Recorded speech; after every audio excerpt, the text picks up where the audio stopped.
The power of self discipline chapter number 3 की summary के साथ में मैं Anju Jangid project director team 360 की तरफ से आप सभी के सामने हाजिर हूं। और आज हम चैप्टर 3 आत्म अनुशासन व उत्तरदायित्व के बारे में समझने वाले हैं मिस्टर डी शर्मा सर से। सर, आपका बहुत बहुत स्वागत है हमारे इस पॉडकास्ट वीडियो में। और जैसा कि इस बुक के 2 इम्पॉर्टेंट चैप्टर आपने हमारे दर्शकों को बहुत अच्छे से क्लियर किए हैं, तो आज चैप्टर 3 जो उत्तरदायित्व रिस्पॉन्सिबिलिटी के बारे में सिखाता है उसके बारे में हम लोग जो है आपसे कुछ प्रश्न पूछने वाले हैं। पहला प्रश्न ये है सर कि लोग जिम्मेदारी लेने में, उत्तरदायित्व निभाने से बचने की कोशिश करते हैं, तो ये रिस्पॉन्सिबिलिटी लेना क्यों ज़रूरी है? इसके बारे में मैं आपको भगवत गीता का जो सार रूप में जो श्लोक है, जो भगवान कृष्ण ने अर्जुन से पूछा, मैंने तुझे इतनी बातें बतला दी, अब तेरा क्या मानस है वो बतला।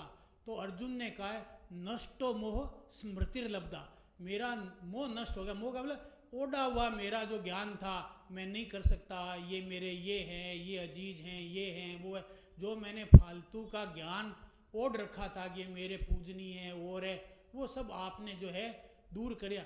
और ये दूर कैसे हुआ? तत्प्रसादेन मयाच्युत, ये अच्युत कृष्ण, ये तेरी कृपा से जो है वो दूर हुआ है। और क्या? गत संदेह है, जो संदेह था, स्थितिस्मि गत संदेह, कि मेरा संदेह दूर हो गया। अब मैं क्या करूँगा? करिष्य तव वचनम, अब तू जो कह रहा है तेरे वचनों का मैं पालन करूँगा। यानी कि जिम्मेदारी की बात अब कृष्ण ने कही, जो वो अर्जुन ने स्वीकार की। और जब अर्जुन ने जिम्मेदारी स्वीकार की तभी वो महाभारत में विजयी हो पाया। जो लोग जिम्मेदारी स्वीकार नहीं करते वो तो फिर क्या है, औसत रहेंगे, औसत से नीचे रहेंगे। वो लोग 85% भीड़ के भागी हैं, भीड़ के पार्ट हैं।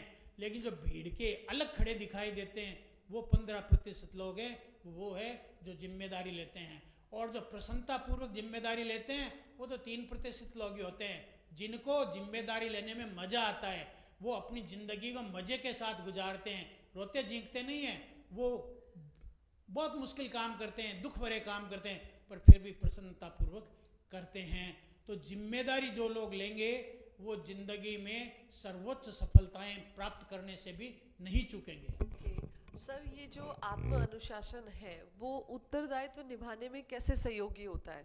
देखो, जो व्यक्ति आत्म अनुशासित नहीं है, जो अपना कहा ही खुद नहीं मानता, वो क्या जिम्मेदारी निभाएगा? क्योंकि जब जिम्मेदारी निभाओगे तो आप पर कई तरह के दबाव आएंगे। आपने सपोज करो ये जिम्मेदारी ली कि भाई मैं सत्य बोलूँगा, तो कई बार दबाव आएंगे।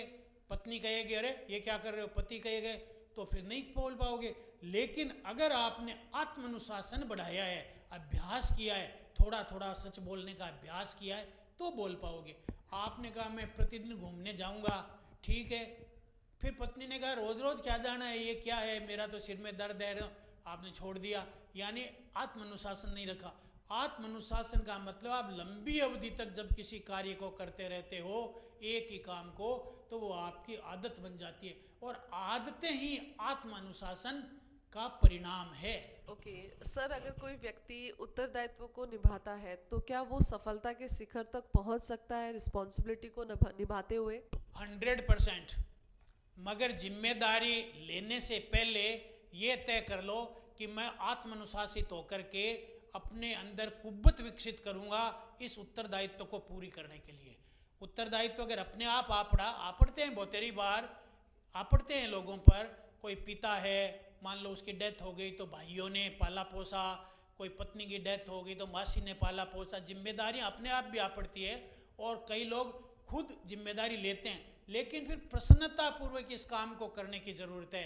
रोते झींकते दुखी होते हुए नहीं, मजबूरी में नहीं। जो लोग मजबूरी में करते हैं वो पाप के भागी हैं। भगवान कृष्ण ने स्पष्ट लिखा है, मैं आपको एक उदाहरण दूँ छोटा सा, मैंने कहीं पढ़ा है क्या, कि दुर्योधन और अर्जुन दोनों ने ही महाभारत का युद्ध लड़ा, और दोनों के मरने के बाद में कहते हैं दुर्योधन को तो स्वर्ग मिला और अर्जुन को नरक मिला। ऐसा महाभारत में लिखा हुआ है, मैं नहीं कहता, महाभारत में लिखा हुआ है। और फिर ये कारण बताया हुआ है, क्यों? क्योंकि दुर्योधन के पास में क्लैरिटी थी, दृढ़ता थी, मुझे यही काम करना है, और दृढ़ता पूर्वक करता था, कभी उसने पश्चाताप नहीं किया। और अर्जुन आए दिन पश्चाताप करता रहता था, कोई प्रतिज्ञा कर बैठता था, फिर रोता था मैंने ये क्यों कर ली, मैं अब कब करूँगा, पूरी करूँगा। फिर कृष्ण के पास आता, साहब मैंने तो प्रतिज्ञा पूरी कर ली, अब ये पूरी नहीं हो रही है, आग में जलूंगा मैं। तो वो कह रहा है क्यों करी थी ये प्रतिज्ञा, 2 दिन बाद में अपन जयद्रथ को मार लेते, आज ही मारना कोई ज़रूरी थोड़ी था।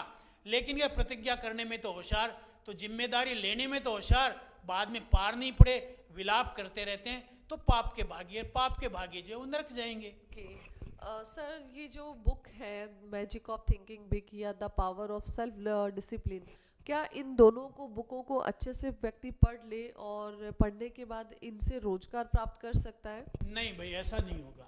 अंजू जी, किताबें कोई ले आवे और घर पे ही पढ़ ले, वो कहे मैं डॉक्टर बन जाऊं, नहीं भाई। MBBS के लिए उसे कॉलेज में दाखिला लेना पड़ेगा और बराबर 4 E को पूरा करेगा। 4 E जानते हो?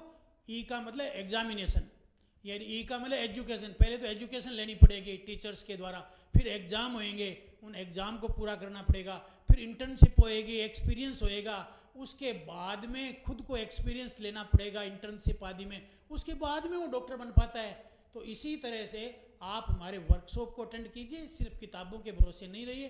किताबें सहायक है मगर गुरु के बिना ज्ञान नहीं है। वर्कशॉप में आपको गुरु भी मिलते हैं, ज्ञान भी मिलता है, और आपको वो बड़े लोग मिलते हैं जिन्होंने इन चीज़ों को जीवन में उतार रखा है, ताकि अब उनके परमाणुओं से आप भी शक्तिवान हो जाते हो। Thank you so much DD sir. और जैसा कि आज चैप्टर 3 के बारे में आपने हमें बहुत क्लियरिटी दी है, और उसी तरह से नेक्स्ट चैप्टर पे मुलाकात करने वाले फ्रेंड्स हम आप लोगों के साथ में इस जर्नी में बने रहिए। इससे रिलेटेड किसी भी तरह की कोई क्वेश्चन है तो आप दिए गए नंबर पे कॉल या मैसेज करके हमसे डायरेक्ट कांटेक्ट कर सकते हैं। फिर से मुलाकात करते हैं नए वीडियो में नई समरी के साथ, तब तक के लिए बाय बाय, थैंक यू।